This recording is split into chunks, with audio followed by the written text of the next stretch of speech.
So we're going to go ahead and talk about the back control here a little bit, just to give you some ideas when you find yourself in this position.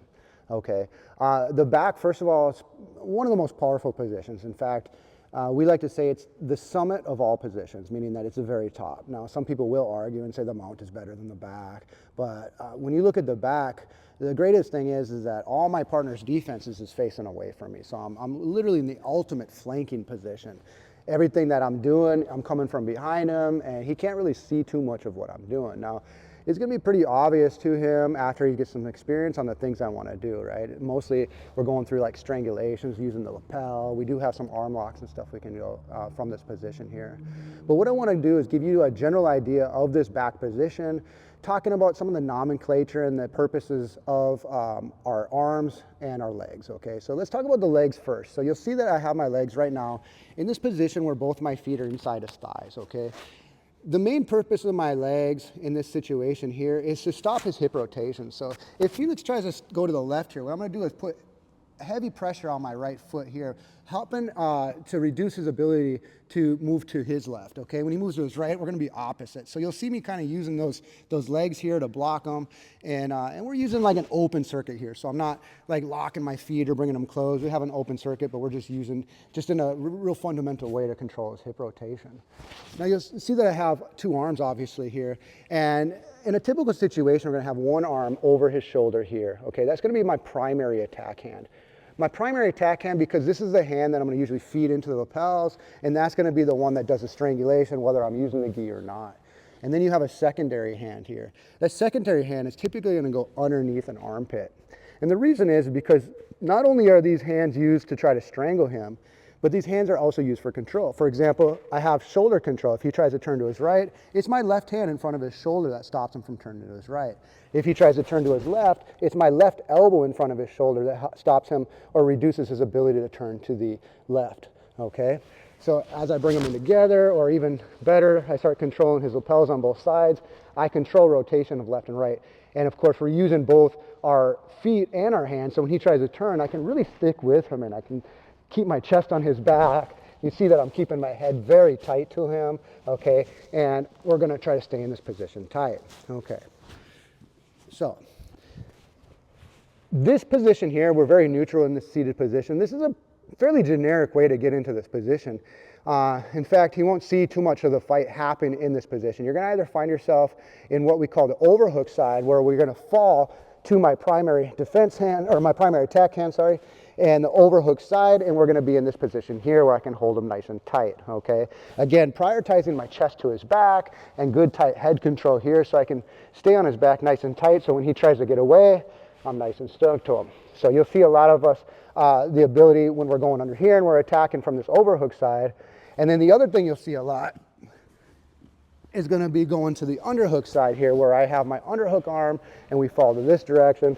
Again, we start getting into this position here where I'm keeping my head tight to him. My arms are nice and locked. Controlling rotation of his hips here. Yeah, so when he tries to turn, I stay nice and tight to him. And we can control him here. And this is a really great position. What we're gonna talk about today, we're gonna start looking at some attacks that we can hit from this position. Now that's talking about my body here. So I have my legs for hip rotation control. I have my hands for shoulder rotation and control. And really, I shouldn't say my hands. It's really my elbows that do most of the rotational control. I think a lot of grapplers, especially beginners, will talk about how burnt out their forearms get and how sore. And because they're using a lot of their hands to like squeeze their forearms and squeeze their hands to keep the position. But really, I want to encourage you to use your elbows more. So it's more about the elbows doing the work, and my hands can just kind of be used there for attacking lapels and whatnot. So focus on your elbow control. Now, just going to give you a couple ideas here as we're in this position, okay? And we talked about my hands. Now, my partner's also has two hands, right? So he's got a primary defense hand. This is usually going to come in across my primary attack hand. This stops me from being able to get around his neck. And he has a secondary defense hand, and he's going to use that just to support his other hand. And that's usually going to pull it away from his neck. He pulls it down, yeah, just down to your chest or belly. Yeah, so he's kind of holding down here. And now it makes it very hard for me to get that hand into a strangle position. When we find ourselves in this position, we're going to have to start breaking his grips, okay? So initially what we're going to do is just going to kind of grab over his knuckles here, and then I'm going to turn my hand down and start breaking his control here. Now this hand here, especially if he's only on my wrist, I should be able to pull it out nice and easy. And now we're going to come back and enter and start getting into his lapel here. If I can get into this lapel here and pull that, start pulling it around his neck, you got to think of these lapels as like a rope around his neck, okay? In the gi, when we're playing jiu-jitsu with a gi on, these lapels are the most powerful strangles you're going to get, okay? In this sense here, we're going to pull this around here, and we're going to take other hand, and we're going to go thumb inside here. I'm going to make good, strong connection. You'll see my hands are really tight. I don't like to have my hands open too much here. It gives them an opportunity to pull that lapel away from my fingers, and he starts breaking that grip. What I can do to help myself is get that lapel in my hand and put my other hand real close to it. When he tries to get into that lapel, there's not a lot of room for him to get to the lapel. From here, I can start pushing him away. So I'm actually pushing him away a little bit with my hands, and you'll see my elbow start closing in, right? And I can't let his head or his arm out of that position. So when he tries to circle his head out or anything, I'm keeping everything tight between my elbows. All right, from here, a lot of times I can just pull here, bring everything in. I can even assist with my leg, and we'll just hold that and get this strangulation, okay? And these strangles, oftentimes when we go for these strangles, it's okay, like if I'm going and he's not tapping yet, I can just kind of hang on. As long as I can maintain tight pressure for a while, eventually he's gonna have to tap, okay? And if you wanna know if your strangulations are good, after you submit him, look into his eyes, and if his eyes are bloodshot, that probably means it was a good strangulation, meaning you're cutting the blood supply from his brain. So let's one more time take a look at that strangle.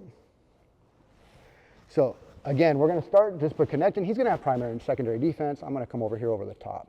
Again, I don't like to stay up in this position. From here, he could put his feet on the mat. He could push himself on top of me. And the problem with this is that I'm starting to carry his weight, okay? I don't want to carry his weight. He's a little heavier than me. It's going to start tiring me out. So if we ever end up here, all I'm going to do is take my feet and go to the outside and the outside, making sure he's still in between my knees.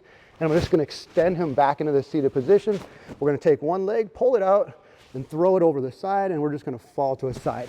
In this position here, I'm not carrying his weight any longer, so it makes it much easier for me to stick in this position. Again, he's holding on with his primary and secondary defense pretty hard here, so I cannot get to his neck. So I'm going to have to start breaking these grips. First, I'm going to reach through, grab around his knuckles here. I'm going to pull his hand up this way and push my thumb down this way. Okay, from here, I can even take my knee over the top, use that as a wedge to pull my hand out, and now I can start coming back inside. Now, of course, he's going to try to start fighting his lapel right away, so I'm going to make sure that I get my second hand into his far lapel and keep my hands pretty tight together. When he tries to peel my hands apart, it's pretty tough, okay? Now, I can maybe start pulling and getting a good strangulation here by, I'm really pulling my left hand down towards his belt. My right hand's kind of pushing down with my left hand, and I'm pushing down, but I'm pulling my elbows here, and then you'll see me start pulling this hand around his neck. I like to assist with my legs here once I get here, and I'm just gonna pull him and extend. Doesn't have to be super powerful, I just be snug, okay? I can't let him take away that pressure, all right? A good strangle can sometimes take 10, 15 seconds even to make him want to tap, okay?